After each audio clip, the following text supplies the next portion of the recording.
Assalamualaikum warahmatullahi wabarakatuh. Kami dari kelompok 2 akan mempresentasikan tentang resume dan lamaran kerja yang disusun oleh Hertina Sari Widarto, Kenzia Fanya, Lutfi Dwi Septiani, Mohnasko Talipil Ilmi. Pengertian resume. Resume adalah ringkasan atau rangkuman dari suatu tulisan atau karangan panjang yang dipangkas dengan mengambil bagian inti serta menyisihkan rincian dan ilustrasinya. Resume merupakan cara yang efektif untuk menjelaskan inti atau pokok dari sebuah informasi yang ingin disampaikan kepada orang lain. Resume dianggap sebuah tulisan singkat yang mampu menampung seluruh isi pikiran atau ide dari pengarang buku tersebut dengan cara yang lebih singkat. Kata resume juga sering dipakai dalam dunia kerja yang diartikan sebagai daftar riwayat hidup atau kurikulum vitae, yaitu sebuah dokumen yang berisi rangkuman pengalaman, keahlian, dan pendidikan seseorang yang disusun sedemikian rupa. Unsur-unsur resume. Ada beberapa unsur yang dapat membentuk struktur resume. Beberapa unsur ini berbeda antara menulis resume untuk sebuah teks dan resume untuk melengkapi administrasi saat melamar pekerjaan. Berikut beberapa unsur yang membedakan dari jenis resume itu sendiri. Yang pertama, unsur resume teks atau buku. Resume yang dibuat untuk meringkas atau merangkum isi buku harus memenuhi beberapa unsur dan struktur seperti yang di bawah ini. Identitas buku mencakup judul resume, identitas atau data buku yang berupa judul buku, nama pengarang, nama penerbit, tahun penerbit lengkap dengan kecetakannya, harga buku, ISBN, dan tabel buku. Di bagian pembuka, sebuah resume harus memiliki sinopsis teks atau buku secara keseluruhan dan bersifat kronologis. Ulasan buku lengkap dengan kalimat kutipan buku yang secukupnya, keunggulan dan kelemahan dari teks dan buku yang diringkas. Rumusan kerangka buku asli lengkap dengan tinjauan bahasa. Penutup resume yang berisi buku itu ditunjukkan untuk kalangan yang mana dan apa alasan sampai harus dibaca oleh kalangan yang dituju tersebut. Selanjutnya, unsur resume untuk administrasi kerja. Berbeda dengan unsur yang dibuat untuk meringkas atau merangkum isi buku harus memenuhi beberapa unsur dan struktur. Resume yang dibuat untuk administrasi pekerjaan harus memiliki unsur dan struktur seperti yang ditulis di bawah ini. 1. Harus berisi keahlian dan pengalaman kerja dengan data yang jujur. 2. Ditulis secara singkat. 3. Sesuai dengan klasifikasi HRD. 4. Gunakan bahasa yang mudah dipahami. Selanjutnya yaitu tahapan dan kriteria dalam menulis resume yang efektif. Tahapan atau persiapan menulis resume yang baik serta efektif yaitu antara lain: A. Mencari informasi penting, meliputi yang pertama analisis diri. Analisis diri dapat membantu mengenal diri sendiri secara lebih mendalam. Yang kedua, analisis karir. Analisis karir bertujuan untuk menggali minat Anda untuk mulai menetapkan jenjang karir yang akan dipilih. Yang ketiga, analisis pekerjaan. Secara umum, para lulusan suatu perguruan tinggi sedikit atau belum memiliki pengalaman kerja. Maka pada tahap-tahap awal memasuki kerja, perusahaan telah menyediakan suatu orientasi atau pelatihan kepada mereka yang baru diterima sebagai karyawan suatu perusahaan. Selanjutnya yang poin B, perencanaan resume. Dalam merencanakan resume ada 3 hal yang perlu diperhatikan, yaitu yang pertama tujuan karir, yang kedua informasi pribadi, dan yang ketiga referensi. Kemudian poin C, pembuatan resume. Resume dibuat dalam berbagai bentuk. Resume yang baik menekankan pada kompatibilitas kualifikasi Anda dalam prospektif persyaratan kerja. Secara umum, resume mencakup nama, alamat lengkap, tujuan kerja, kualifikasi, informasi pribadi, dan referensi. Pada tujuan kerja harus menyatakan secara jelas apa tujuan membuat resume. Sebagai contoh, untuk mengisi lowongan kerja bidang manajer pemasaran, manajer keuangan, teknisi komputer, sekretaris, supervisor, dan sejenisnya. Selanjutnya, adapun yang termasuk informasi pribadi atau personal antara lain, pendidikan atau dari tertinggi hingga rendah dilengkapi tahun, kemudian berbagai keterampilan seperti bahasa asing, komputer, desain, dan seterusnya. Kemudian hobi seperti musik, olahraga, seni, dan lain-lain. Kemudian penghargaan seperti kejuaraan matematika, lomba ilmiah, dan sebagainya. Keanggotaan asosiasi seperti sewaktu kuliah atau masyarakat umum.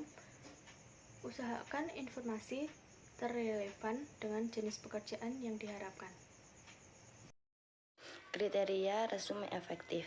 Dalam menuliskan resume lamaran kerja yang baik dan benar, setidaknya memuat beberapa syarat atau hal di bawah ini.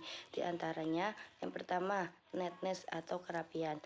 Resume yang hendak ditulis alangkah baiknya dibuat di atas kertas bersih dan kualitas baik, tak ada nota atau coretan, dan font yang dipilih juga harus baik dan mudah dibaca. Yang kedua, simplicity atau kesederhanaan. Dalam menulis resume, bahasa yang digunakan sebaiknya bahasa yang sederhana, ringkas, tetapi jelas. Format resume pun harus dibuat agar nyaman dibaca.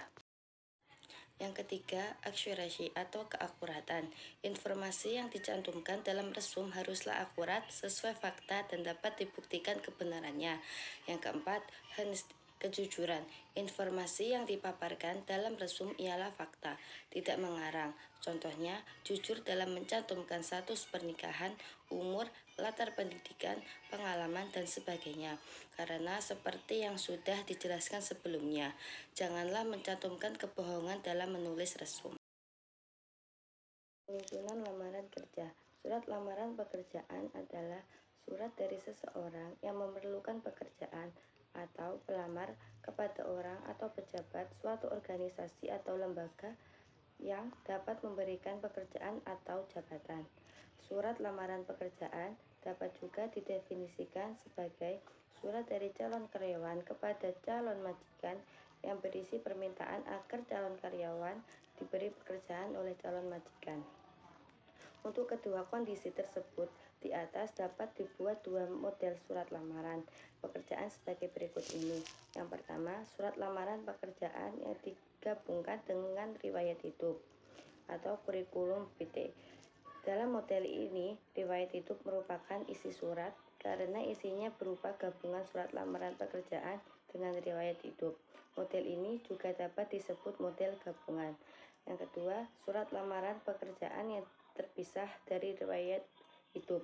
Dalam model ini, riwayat hidup merupakan lampiran, karena itu model ini juga disebut model terpisah. Struktur penulisan surat lamaran kerja. Dalam surat lamaran pekerjaan terdapat unsur-unsur sebagai berikut. Yang pertama, tempat dan tanggal penulisan surat.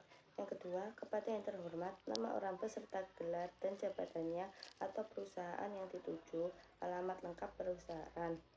Yang ketiga, salam pembuka. Yang keempat, pembukaan. Yang kelima, biodata asli. Yang keenam, pengalaman kerja dan kemampuan Anda. Yang ketujuh, lampiran atau syarat lamaran. Yang kedelapan, penutup. Sebagai surat resmi, surat lamaran pekerjaan ditujukan kepada sebuah lembaga. Surat tersebut disusun berdasarkan iklan lowongan pekerjaan yang dimuat di surat kabar, majalah, komputer, radio, dan sebagainya.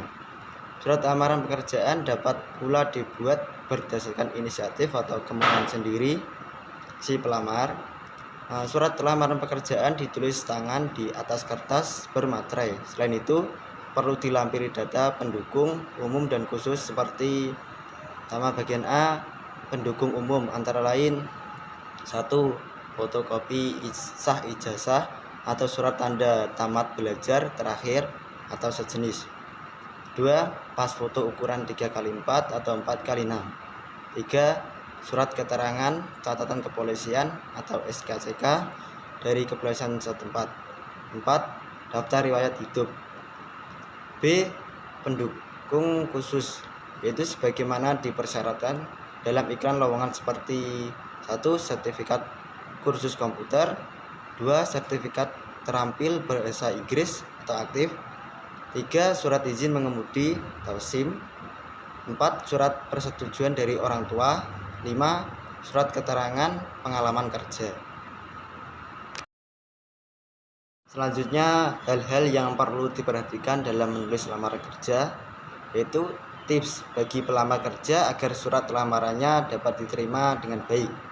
Maka pelamar harus memperhatikan poin-poin berikut, yaitu pertama, menggunakan bahasa yang baik dan benar. 2. Format penulisan tersusun rapi dengan bahasa yang tidak bertele-tele. 3. Surat lamaran kerja hendaknya ditulis secara manual dan memang pelamar yang membuatnya. 4. Lengkapi dengan data-data yang dibutuhkan oleh perusahaan tempat pelamar kerjaan. 5. Usahakan surat lamaran kerja rapi, bersih, dan menarik. 6. Tulislah surat dari sudut pandang pembaca, bukan dari surat pandang penulis. 7. Tekankan hal-hal yang membedakan dengan pelamar lainnya. 8. Hindari menyatakan bahwa Anda menerima pekerjaan apa saja. 9. Hindari untuk mempermasalahkan gaji, kecuali jika ditanya pada saat wawancara kerja. 10. Lampirkan surat pendukung lainnya seperti sertifikat, pengalaman kerja, dan lain-lain. Selain itu, ada pun tips-tips yang lain dalam pelampiran surat lamar kerja. Contohnya, 1. Surat diketik rapi. 2. Cetak dengan tinta yang jelas. 3. Kertas surat ukuran A4 atau folio. 4. Cukup 1 halaman. Maka dari beberapa tips di atas, pelamar perlu juga memerhatikan kesalahan-kesalahan yang bisa terjadi dalam penulisan. Seperti kesalahan fatal yang sering pelamar abaikan, yaitu pelamar mencantumkan 2 posisi sekaligus dalam sebuah surat lamaran. Baik, sekian dan terima kasih.